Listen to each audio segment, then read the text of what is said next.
ಏನಾಗ್ತಿದೆ ಕೃತಿಕಾ? ನೀ ಆ ಸೈಕೋ ಜೊತೆ ಪ್ರೀತಿಲ್ ಬಿದ್ದಿದ್ಯಾ? ಇಲ್ಲ ಇಲ್ಲ ಇಲ್ಲ, ನೀನಿಲ್ಲಿರೋದು ಧ್ರುವ್ ಟ್ರೀಟ್ಮೆಂಟ್ಗೋಸ್ಕರ. ನಿನ್ ದುಡ್ಡು ತಗೋ, ಕೆಲ್ಸ ಮಾಡು, ಮತ್ತೆ ಹೊರಡು ಇಲ್ಲಿಂದ.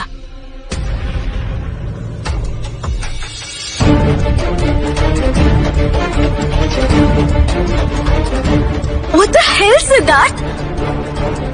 ಈ ಮನೆ ಎಲ್ರದ್ದು ಪ್ರಾಬ್ಲಮ್ ಏನೋ. Why do you all get so physical? ಬಾ ಇಲ್ವಾ ನಿಮ್ ಹತ್ರ? ಸಮಾಧಾನವಾಗಿರು. ನಾನು ಇನ್ನು ಹೆದರ್ಸಕ್ ಪ್ರಯತ್ನ ಪಡ್ಲಿಲ್ಲ. ಯಾರು ಕೇಳಿಸ್ಕೋಬಾರ್ದು ಅಂತ ಹೇಳಿ. ಐ ಆಮ್ ಸೋ ಸಾರಿ ಯಾರ್. ಎನಿವೇಸ್, ನೀನ್ ಇಲ್ಲೇನ್ ಮಾಡ್ತಿದ್ಯಾ ಇಷ್ಟೊತ್ತಲ್ಲಿ? ನಾನ್ ಬರೀ ನೋಡಕ್ ಬಂದಿದ್ದೆ ನೀನ್ ಆರಾಮಾಗಿದ್ಯಾ ಏನು ಅಂತ. ಅವ್ನ್ ನಿನ್ಗೇನು ಮಾಡಿಲ್ಲ ತಾನೆ? ಇಲ್ಲ, I am fine and thanks for checking on me.